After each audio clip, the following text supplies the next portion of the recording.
தமிழ்நாட்டில் வருஷத்துக்கு 7.5 லட்சம் +2 மாணவர்கள் தேர்ச்சி பெறுகிறார்கள். நிறைய இருக்கு, ஒரு வருஷத்துக்கும் நிறைய இருக்கிறது. ஒரு வருஷம் பார்த்தீங்கன்னா தேர்ச்சி பெற 8 லட்சம் மாணவர்கள் கிட்ட +2 பரீட்சை எழுதுறாங்க. 8 லட்சம் மாணவர்கள் கிட்ட 7.91 lakhs மாணவர்கள் +2 எழுதுறாங்க, எக்ஸாம் எழுதுறாங்க. அதில் பாஸ் பண்ணுறவங்க பார்த்தீங்கன்னா 7.5 லட்சத்துக்கு மேல் பாஸ் பண்ணுறாங்க. 7,53,000.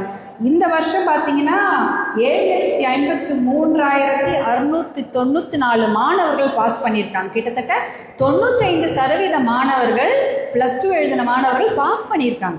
ஒரு வருஷமும் இதே தான். எல்லாமே தமிழ்நாடை பொறுத்தவரை 95% +2 மாணவர்கள் எழுதுறவங்களை 95% பேர் பாஸ் பண்ணுறாங்க. அதாவது 7.5 லட்சம் பேர் பாஸ் பண்ணுறாங்க.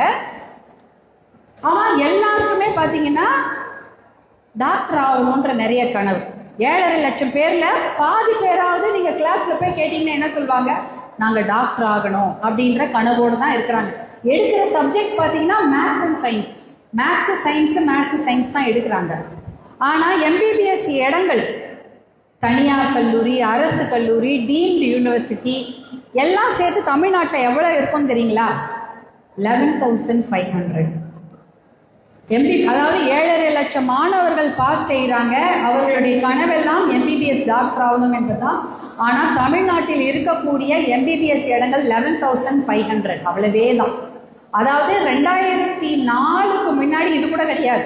2004 மருத்துவர் அன்புமணி அவர்கள் சுகாதாரத்துறை அமைச்சராக பொறுப்பேற்ற பிறகு கிட்டத்தட்ட 35,000 இடங்களை கூடுதல் பண்ணார். அதாவது ஒரு காலேஜ்லேயும் சீட் அதிகம் பண்ணார். அது வரைக்கும் இந்தியா முழுக்க அகில இந்தியாவில் 65,000 டாக்டர் தான் வருஷத்துக்கு இந்தியா முழுக்க வெளிவந்துட்டு இருந்தாங்க. 65,000 டாக்டர்ஸ் தான் ஒரு வருஷமும் வெளியில் வராங்க எம்பிபிஎஸ் முடிச்சு இந்தியா முழுக்க. மருத்துவர் அன்புமணி அமைச்சராக பொறுப்பேற்ற பிறகு அதை அதிகப்படுத்தும் போது கிட்டத்தட்ட 25,000-30,000 சீட் அவங்க அதிகப்படுத்துகிறாங்க. 1 லட்சத்துக்கிட்ட டாக்டருங்க அப்போ வராங்க. இன்றைய நிலைமையில இந்தியாவில் வருஷத்துக்கு 1,25,000 டாக்டர் தான் வெளியில் வராங்க, பட்டம் பெற்று வெளியில் வராங்க. 1,25,000 தான். இப்போ 100 கோடி மக்கள், 100 கோடிக்கு மேலே இருக்கும். ஆனால் வருஷத்துக்கு 1 லட்சம் டாக்டர், 1.25 லட்சம் டாக்டர் தான் வராங்க. தமிழ்நாடை பொறுத்த வரைக்கும் இதான். பிடிஎஸ் தனியாக 3,000 பேர் தான். நீங்கள் அப்புறம் இன்ஜினியரிங் எத்தனை பேர் படிக்கிறாங்க தெரியுங்களா? தமிழ்நாட்டில் டாக்டருங்க கிட்டத்தட்ட 15,000 பேர் தான். அதாவது பிடிஎஸோட சேர்த்து பிடெக் இன்ஜினியரிங் இதெல்லாம் பார்த்தீங்கன்னா 1,72,000 சீட்டு தான் இருக்கு. நிகர்நிலை பல்கலைக்கழகங்கள், மேனேஜ்மெண்ட் சீட்டு எதெல்லாமே சேர்த்து போட்டால் கூட 2.5 லட்சம் சீட்டு தான். மேனேஜ்மெண்ட் கோட்டா சொல்கிறாங்களே, மேனேஜ்மெண்ட் கோட்டா இது மாதிரி எல்லாம் சேர்த்தாலுமே 2.5 லட்சம் சீட்டு தான் இன்ஜினியரிங், பிடெக் இந்த மாதிரி சீட் இருக்கு. அதிகமான சீட் எதில் இருக்குன்னா அரசு கல்லூரிகளாக இருக்கட்டும், தனியார் கல்லூரிகளாக இருக்கட்டும். அதிகமாக இருக்கக்கூடிய சீட்டுன்னா கலை அறிவியல் கல்லூரி 4 லட்சம் சீட். அப்புறம் பிஏஆர்க்குன்னு ஒன்று இருக்குது. வக்கீல் சீட்டு ஒரு 5,000 இருக்கும். இப்படி தான். அப்போ ஆனால் கிட்டத்தட்ட 6 லட்சம் பேருக்கு சீட் இருக்குது. அதாவது கல்லூரிகளில் இடம் இருக்குது. டாக்டராக இருந்தாலும் சரி, இன்ஜினியராக இருந்தாலும் சரி, கலை அறிவியல் ஆர்ட்ஸ் அண்ட் சயின்ஸ் காலேஜஸாக இருந்தாலும் சரி, ஆர்கிடெக்டாக இருந்தாலும் சரி, லாயராக இருந்தாலும் சரி, ஒரு 6 லட்சம் பேருக்கு படிக்கலாம். இன்னும் அப்படி பார்த்தா கூட 1 லட்சம் பேருக்கு சீட்டு கிடையாது தமிழ்நாட்டில். படிக்கணும்னு நினச்சா கூட +2க்கு அப்புறம் என்ன படிக்கிறதுன்னு நினச்சாக்கோ 1 லட்சம் பேருக்கு தமிழ்நாட்டில் சீட்டு கிடையாது. இப்படி தான் நிலைமை இருக்கிறது. அதனால நீங்கள் என்ன எடுக்கிறது, என்ன படிக்கிறது, நம்ம வாழ்க்கையை எப்படி முன்னேற்றதுன்ற பெரிய டைலமா இருக்கும் உங்களுக்கு. அப்போ வேலை வாய்ப்பு எது முக்கியமாக இருக்குன்னு தான் நீங்கள் பார்ப்பீங்க. சரி, படித்தா வேலை செய்யணும், கவர்மெண்ட் வேலை கிடைக்கணும், இல்லை தனியார் துறையில் நல்ல வேலை செய்யணும். அப்போ அதுக்கான படிப்பு என்னவாக இருக்கும் என்பதுதான் உங்களுடைய மிகப்பெரிய கேள்விக்குறி.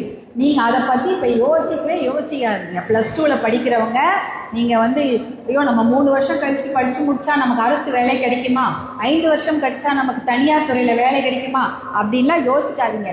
அரசு வேலையோ தனியார், நீங்கள் அரசு வேலை எவ்வளோ தெரியுங்களா இருக்குது? 12 லட்சம் அரசு வேலைகள் தான் இருக்கிறது. அதில் 5.5 லட்சம் வேலை காலியாக இருக்குது.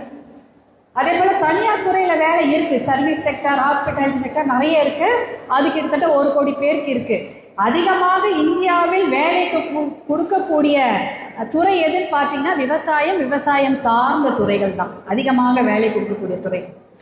அதனால நீங்கள் அதையெல்லாம் யோசிக்காதீங்க. நம்ம அறிவை எப்படி வளர்க்குறதுன்றதை மட்டும் யோசிங்க. வேலைக்காக நம்ம படிக்கணும் அப்படின்றத விடவும் நம்முடைய அறிவுக்காக படிக்கணும் அப்படின்றது தான் உங்களுடைய முக்கிய குறிக்கோளை. நல்லா படிக்கணும், நிறைய விஷயம் தெரிஞ்சுக்கணும். எத்தனையோ கிராஜுவேட்ஸ், எத்தனையோ பேர் பெரிய படிச்சிருப்பாங்க, ஆனால் அவர்களுக்கு ஒரு லெட்டர் ரைட்டிங்னா ஒரு சாதாரணமாக நீங்கள் ஒரு உங்கள் பிரின்சிபாலுக்கு ஒரு லெட்டர் எழுதணும். வீட்டில் எழுதுறவங்களுக்கு அதை பற்றி பிரச்சனை கிடையாது. யாருக்காவது ஒரு ஃபார்மல் லெட்டர் எழுதணும், லீவ் கேட்டு லெட்டர் எழுதணும், விடுமுறை கேட்டு உங்கள் வாத்தியாருக்கு ஒரு லெட்டர் எழுதணும், இல்லை ஏதாவது ஒரு விஷயத்தை கேட்டு ஒரு கலெக்டருக்கு ஒரு லெட்டர் எழுதணும், எழுத தெரியணும். அது ஆங்கில புலமையும் இருக்க வேண்டும், தமிழ்லையும் நீங்கள் தவறு இல்லாமல், எழுத்து பிழை இல்லாமல் அந்த லெட்டரை எழுத தெரியணும். அந்த மாதிரி லைஃப் ஸ்கில்லை நம்ம வளர்த்துக்கணும். எத்தனையோ வேலை வாய்ப்புகள் இருக்கிறதா இல்லையா அதை பற்றி யோசிக்காதீங்க. உங்களுடைய அறிவையும் திறமையும் வளர்த்து கொள்ளுங்கள். அதுக்கப்புறம் வேலையை பற்றி யோசிக்கலாம் என்பது தான் என்னுடைய இது. அதற்காக தான் இந்த வழிகாட்டுதல் நிகழ்ச்சி. நீங்கள் இதுதான் படிக்கணும், அதை தான் படிக்கணும்னு இல்லாமல் எதை படித்தாலும் 100% உங்களுடைய உழைப்பை கொடுத்து அதில் நீங்கள் தேர்ச்சி பெறுங்க. டாக்டர் தான் படிக்கணும், கலெக்டர் தான் படிக்கணும், வக்கீல் தான் ஆகணுன்றத விட எது படித்தாலும் அதில் 100% உங்கள் உழைப்பை கொடுங்க. 100% நல்லா தெரிஞ்சிங்க. அதில் நீங்கள் ஒரு திறமையானவராக வாங்க. எனக்கும் அப்படி தான். நான் என்னை கேட்டாங்கன்னா சின்ன வயசில் எல்லாரும் டாக்டர்னு வாங்க, நான் கலெக்டர்னு தான் சொல்வேன். நான் கலெக்டர் ஆகணும். நான் கல்யாணம் ஆகிட்டு கலெக்டருக்கெலாம் எக்ஸாம்லாம் எழுதினேன். ஆனால் அதுக்கப்புறம் நான் கலெக்டர் ஆகலை. ஆனால் வேறு எதோ கூட ஆயிருக்கலாம். இப்போ நான் சுற்றுச்சூழல் எடுத்து சுற்றுச்சூழலில் நான் என்னுடைய அறிவை அதில் நான் வளர்த்து கொண்டு பசுமை தாயகம் என்ற இந்த அமைப்புக்கிட்ட நிறைய விஷயங்களை நாங்கள் செய்தோம். அதனால தான் எனக்கு நல்ல பேர். அதனால தான் எல்லாரும் எனக்கு சுற்றுச்சூழல் நீங்கள் நல்லா பண்ணியிருக்கீங்கன்னு எல்லாரும் என்னை பாராட்டுவாங்க. ஏன்னா எதை கிடைச்சதோ அதை நல்லா பண்ணணும், அவ்வளோதான். எது நம்மக்கிட்ட வருதோ அதை திறமையாக நீங்கள் செய்ய வேண்டும் என்று கூறிக்கொண்டு, நீங்கள் எல்லாம் பெரிய பெரிய நல்ல கல்லூரிகளில் சேர்ந்து நன்றாக படித்து இந்த நாட்டுக்கு நல்லது செய்ய வேண்டும். உங்களை பார்த்து நாங்கள் சந்தோஷப்பட வேண்டும், உங்களை பார்த்து நாங்கள் பெருமைப்பட வேண்டும் என்று கூறிக்கொண்டு உங்களுக்கு எல்லாருக்கும் நல்ல வாழ்த்துக்களை கூறி all the very best for your future. I am so happy to meet you all today and have a great year ahead. நன்றி, வணக்கம்.